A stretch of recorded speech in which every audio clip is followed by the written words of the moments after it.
Next question करते हैं, question number 26। इसमें हम लोग को प्रूफ करना है इंटीग्रेशन 0 से pi by 2 log sin 2x dx equal to minus pi by 2 log 2।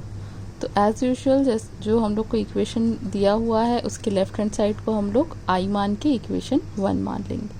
अब प्रॉपर्टी यूज़ करेंगे, 0 से पाई बाई 2 है तो कौन सा प्रॉपर्टी लगेगा, 0 से a f x d x equal to 0 to a f a minus x d x.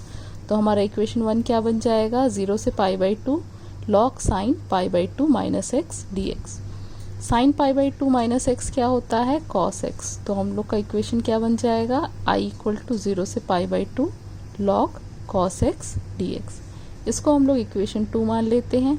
अब इक्वेशन 1 और इक्वेशन 2 को प्लस करते हैं तो लेफ्ट हैंड साइड क्या हो जाएगा, i प्लस आई यानी 2i, और राइट हैंड साइड हो जाएगा 0 से pi by 2 log sine x d x plus 0 to pi by 2 log cos x d x. तो ये क्या हो जाएगा, यहाँ से दोनों का लिमिट सेम है तो हम लोग इसको एक साथ लिखते हैं log sine x plus log cos.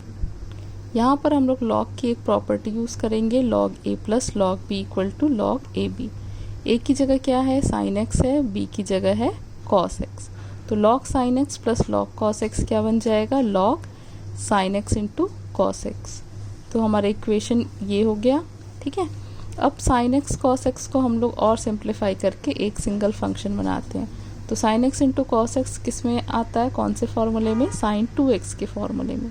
Sign 2x होता है 2 साइन एक्स कॉस एक्स, यहाँ से sine x into cos x क्या निकल जाएगा, साइन 2x डिवाइड बाई 2।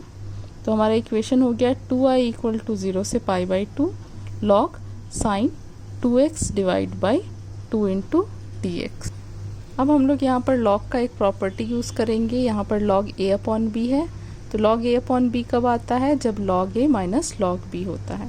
तो यहाँ a की वैल्यू साइन 2x है और b की वैल्यू है 2। तो ये क्या बन जाएगा, log sine 2x minus log 2, और पूरे का इंटीग्रेशन 0 से पाई बाई 2 dx।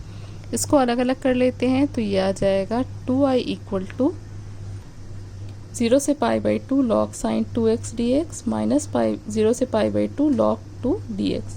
अब ये तो डायरेक्ट सॉल्व नहीं होगा, ये हो जाएगा, log 2 को बाहर निकाल लेंगे और इंटीग्रेशन 0 से पाई बाई 2 dx बचेगा। इंटीग्रेशन dx क्या होता है, x होता है। तो ये क्या बच जाएगा, 2i इक्वल टू 0 से pi by 2 log sine 2x dx minus log 2 integration dx क्या बन गया, x, और लिमिट है 0 से पाई बाई 2। इस लिमिट को जब पुट करेंगे तो क्या हो जाएगा, log 2 और ब्रैकेट में पाई बाई 2 माइनस, यानी कि हम लोग का ये सिंप्लीफाई क्या हो के क्या बचेगा, पाई बाई 2 log 2। तो हमारा इक्वेशन क्या हो गया, 2i इक्वल टू 0 से pi by 2 log sine 2x dx minus pi by 2 log 2। इसको इक्वेशन नंबर 3 मान लेते हैं। ये वाला जो फंक्शन है ये डायरेक्टली सॉल्व नहीं होगा तो हम लोग इसको i1 मान लेते हैं। i1 क्या हो गया, 0 से pi by 2 log sine 2x dx। अब इसमें हम लोग इंटीग्रेशन बाय सब्सटीट्यूशन यूज़ करेंगे। tx को मान ले, t को हम लोग मान लेते हैं 2x, ठीक है। ये 2x दिया है एक्स्ट्रा, साइन x रहता है तो हम लोग और कुछ मान लेते हैं उसको, ठीक। अभी 2x को क्या मान लेंगे, t मान लेंगे।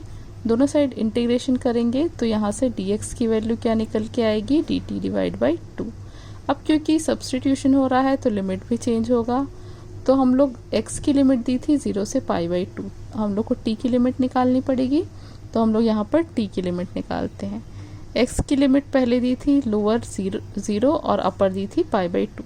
तो जब x की वैल्यू 0 है तो t इक्वल टू 2x से क्या आ जाएगा, t इक्वल टू 0, और जब x की वैल्यू पाई बाई 2 है तो t इक्वल टू 2x से t की वैल्यू क्या आ जाएगी, पाई।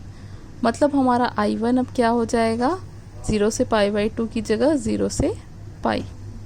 तो i1 क्या हो जाएगा, 0 से पाई log साइन 2x को क्या माने थे हम लोग, t। तो ये हो जाएगा t, और dx की वैल्यू आई थी dt डिवाइड बाई 2। इस 1/2 को हम लोग बाहर निकाल लेते हैं तो ये हो जाएगा 1/2 0 से pi log sine t dt। अब यहाँ पर हम लोग एक प्रॉपर्टी यूज़ करेंगे डेफिनेट इंटीग्रेशन का। तो इस प्रॉपर्टी के हिसाब से अगर 0 to 2a f x d x दिया हुआ है तो वो हो जाता है 2 टाइम्स 0 से a f x into d x.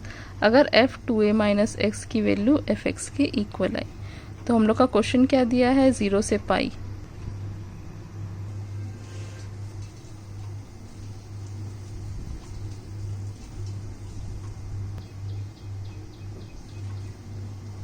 Integration a से b F T D T. तो ये क्या हो जाएगा, ये जो फंक्शन t में दिया है इसको हम लोग सेम लिमिट के साथ x में भी लिख सकते हैं।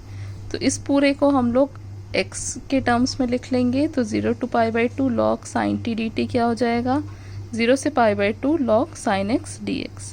तो I1 की वैल्यू क्या आ गई यहाँ से, 0 से π/2 log sin x dx। Equation number 3 में पुट करोगे इसको। इक्वेशन नंबर 3 क्या, इक्वेशन 3 ये था, तो I1 की जगह पे इस वैल्यू को पुट करेंगे। ये हो गया 2i की वैल्यू आ गई यहाँ से, ठीक है, इक्वेशन नंबर 3 से। अब ये जो टर्म था ये पूरा का पूरा हम लोग को क्वेश्चन में दिया हुआ था, जिसको हम लोग इक्वेशन 1 में i माने थे।